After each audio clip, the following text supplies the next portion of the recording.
Testing, testing.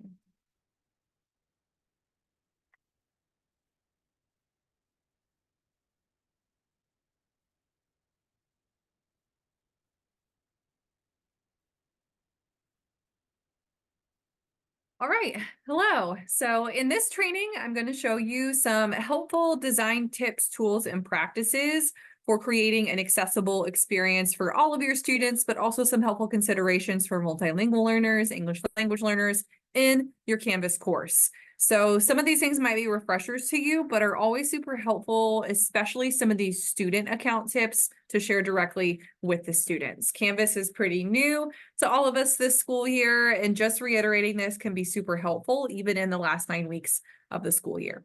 So if you would like access to my slides can be found at bit.ly/canvas. And this next part is in caps, MLL number 2. All right. So our game plan is to look at some different accessibility features and tools in Canvas, and then give you some time to practice and experiment with them if you would like. So at any point in time, if you would like to pause the video to tinker, maybe it's helpful to pull up Canvas in another tab and have me on your screen on another tab. So signing into Canvas is going to be key for you to practice, but you might also want to pull up like a blank Google Doc or a Google slide for using a tool that I'm going to show you later on in the presentation. And as always, if you don't see something that I show you here on Canvas, or if you're having some difficulty with your account, or if you just have questions, please let me know. I am the Canvas system admin. My name is Brittany Coomer, if I've not talked to you in person. So I manage our Canvas environment and would love to get your feedback on some things or help you out if you have any questions. So without further ado, here's our roadmap for this session. So we're going to look at some account settings and pieces to help students toggle on in Canvas.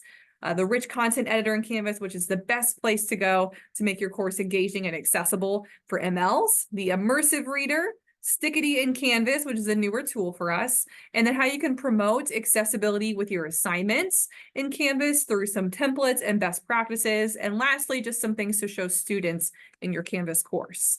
So for starters, there are some amazing account settings that I would really recommend that you have your students go through and toggle on in Canvas if you haven't had them do this already. So maybe in your advisory class, if you're a high school teacher, some of your enrichment periods in middle school or elementary school, have students look through these just to make sure they have their accessibility features turned on. I can only turn on so many of them at a district level by default. The other parts about really what I'm about to show you can only be toggled on by individual users. So what you'll do is sign into Canvas, and then from there, what I'll have you do is click your profile here, and you might see a few more buttons than me, but that's perfectly okay. So click your account and then go to settings. And this is the same experience for students, but if you wanted to follow through and practice this with me, you can. So the first thing I'm going to show you is how your students can change their default language in Canvas. So I wouldn't recommend doing this unless you speak multiple languages, just because it will change the entire interface. So all of these buttons will be translated, all of the navigation menus will be translated. The only thing that won't be translated are any typed out teacher content pieces.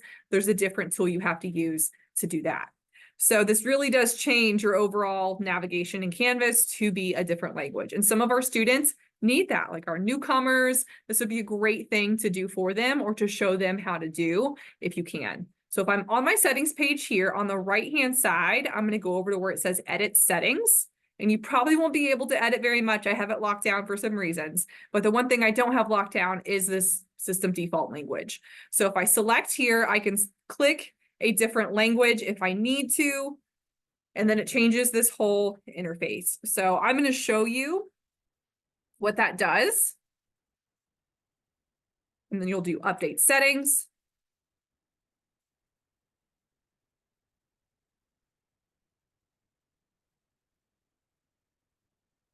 All right, so I refresh my screen. As you can see here now, all of the buttons and things that are native within Canvas are translated. My buttons here are translated. My ones on the side are translated. The only thing that won't be translated for me is if I pull up an example here in this course.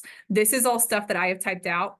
This will not be translated, but my buttons on this left-hand side, so native buttons in Canvas will be.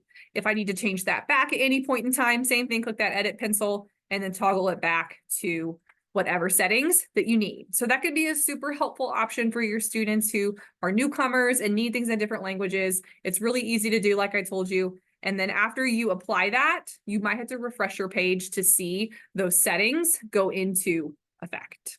All right, so I've changed those settings and I'm all set there. The other pieces that I would recommend that you look into and change on your profile, or at least show your students, are some additional settings further down. So it's probably going to be under feature options for you. I would turn on auto show closed captions so that anytime you put a video on Canvas, whether it's one that you upload or it's one that you've created, it'll show closed captions for your students when possible.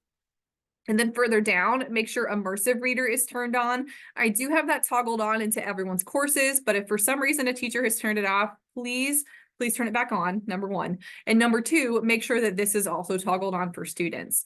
Immersive Reader is an amazing accessibility tool, and it has some wonderful translation and language support options that we want to make sure that our ELL students and MLL students have access to. And these are just some other settings that I like to personally turn on, but you don't have to.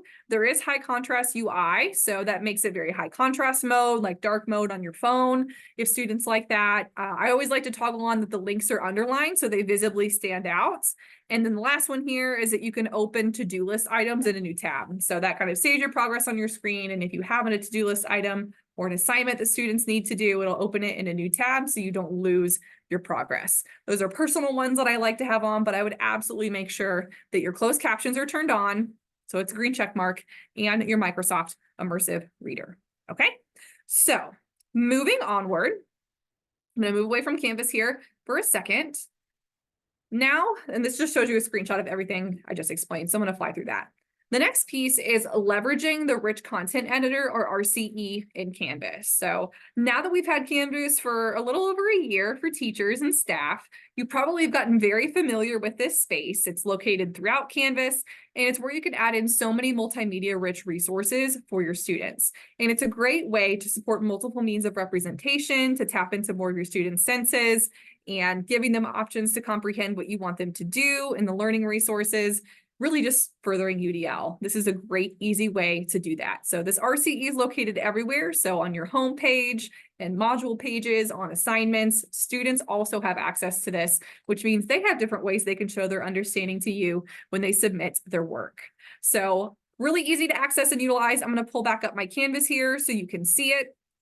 But if I am in a Canvas course,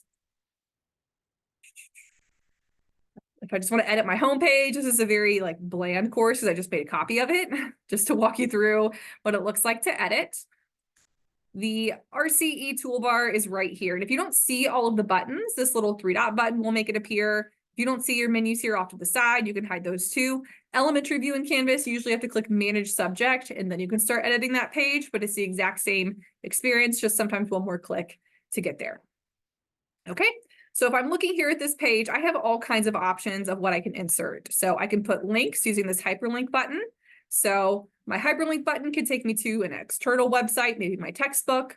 I can also put in a link to an internal resource. So if I have some resources in here for students that I've already built or an assignment, I can link it here really, really easily. I can put pictures in, I can upload them, I can paste them, I can record or upload audio and video on here. I can embed documents, and documents on this button are meaning ones that are saved on your computer. So like a PDF, a Word file.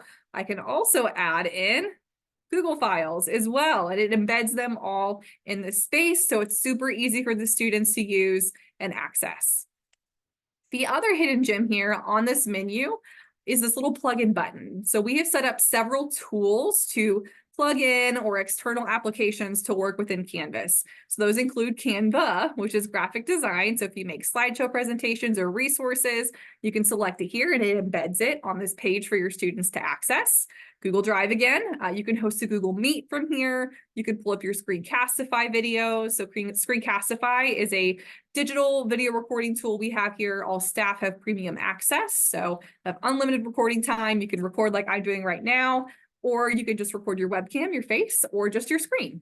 You can embed YouTube videos, so many different options. And here are a few others. Some of them are specific to different textbooks we have here in BCSC. So if you see yours, it makes it easy for you to embed those and insert those and just gets it in front of the faces of your students that much faster and, reduces the number of questions and clicks where they might get lost. So those are just some of the examples of the types of media that you can put in on your Canvas courses. In my training slideshow, I do have some nice pictures and tutorials to walk you through this step by step if you need them. And I've also linked in the speaker notes, really a guide that walks you through how to insert any type of media in Canvas from Canvas themselves. So you can add in equations, all different kinds of things from here. Just again, showing you this, some animated GIFs, pictures, all kinds of amazing things. And that little plug button is where you can find so many more awesome tools. There's even more in here than when I first made that tutorial. Okay, the last thing I would recommend that you do when it comes to the RCE is use the accessibility checker. So right below the space where you type out things and you put pictures and you embed them, there's this little icon where it's a person and a circle. That's kind of the universal symbol for accessibility. And if you click that, it's going to tell you if your color contrast makes it really hard for people to read and see, especially if they have a vision need. It tells you that you have too many spaces or aren't using heading types appropriately. So someone who's using a screen reader might have a hard time following along. So I always like to run that accessibility checker just because it gives me some tips and I can make sure that my page is going to work for all of my students, including those with specific IEP needs, but also just is modeling best practices. All right. So those are just some design tips for the homepage and also assignments and resources in your course, because that RCE is everywhere, which means you can add in that content on assignments, discussions, what else? Tests, quizzes, all of those different places. But the next thing I'm going to show you is really more for students to use, and that is Immersive Reader. So in your account settings, I had you toggle this on, but it's also something that your students are going to be using in your course, especially if they're multilingual students and need to have things translated or want to have some support while they read and interact with your content. So when I showed you how I translated I set my default language to a different setting in Canvas. That didn't translate any of the content that I had right here, so it only translated my main navigation menus in Canvas, not the content I had produced myself. So that's what Immersive Reader can go in and do. It kind of adds another layer of translation and support for your students. So I'm going to move my video around so you can see this a little bit easier. So Immersive Reader is always going to be in that top right corner of your page, and your students will see this everywhere in Canvas except for Canvas quizzes. That is not something I can turn on. It's turned off for all users in Canvas by default. Supposedly in the near future, they're going to add the ability for us to toggle that on and off so that you as a teacher can have students have that ability and access and accommodation on tests, but it's not something that I can do right now. So if I click Immersive Reader, this is what it does. So I didn't have a lot of actually good content on this page I'm using in my example, but it takes all of the content on my homepage now and puts it in a different format. So I can read with my ears if I want to. And I'm actually going to change my share settings so that you can hear this text to speech. Template. Add course or teacher name here. All right. Other features that are here, I can change the voice setting and the voice speed. On the top hand section here is where we have even more. So I can change my text size, bigger, smaller. I can increase my spacing or decrease it, change the font, change the color contrast. Grammar options here will show syllables and also some of these different parts of speech if I need to. And I can toggle on as many or as few as I would like. And then over here, reading preferences is something I really love. So I can turn on line focus, and as it reads, it goes through line by line, which is wonderful. Picture dictionary, this is not quite as good as read and write for Google, but it still is an option. So if I click a word here, it'll show me a picture and I can hear Image. Image. And I can also translate all of this as well. So I can select my language. I'm going to keep on going till I find one.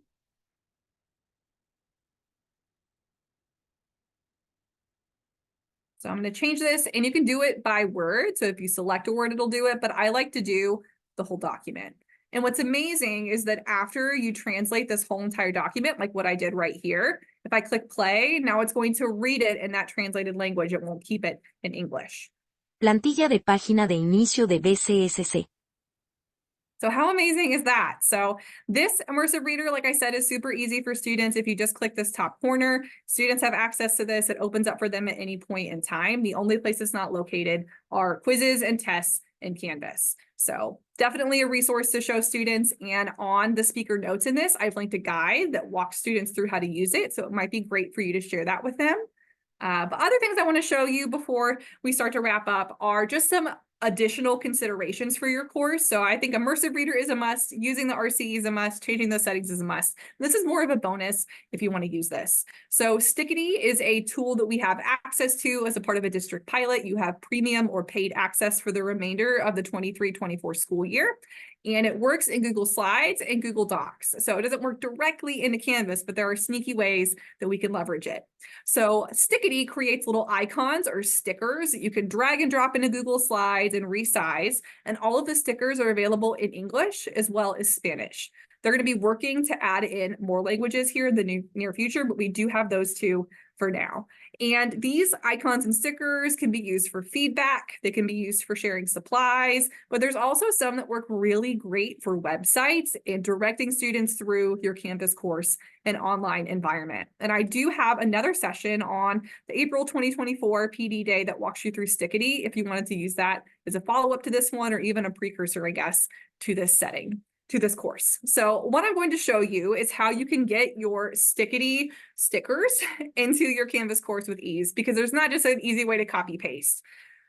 So what we're going to do is to access Stickity, you're going to open a Google Slides presentation like what I have open right now, or Google Docs, and it should be force installed for you, so you don't have to install it, but it will be under extensions, and then Stickity for Slides or Stickity for Docs, and then we'll select open. So whenever this slides presentation opens for me, it's going to open the Stickity menu to the right of my slideshow editor and builder. And this is where I can go and add in additional stickers if I need to. So I'm just going to put a blank presentation here on my slide. All right, that's what I would recommend that you do if you're following along with me. So I can go through and look at all of my stickers here. If there's ever a sticker that I really like, then I can just insert it. So if I'm thinking my Canvas course, let's imagine that I want to make sure my students know where to go. So I can use some of these on my modules, my lessons. If I have slides I want students to click, just this visual cue can be so helpful for them. It seems really simple, but it can really go a long way. So maybe I have this sticker here in English. And then I'm going to duplicate this slide and I'm just going to get rid of this sticker here. And to add this, all I have to do is click it. But if I want to get this button in Spanish, I'll click this little gray arrow and do Spanish. And this is how you get the Spanish version of all of these different stickers. So if I want to use this one, put it here, center it.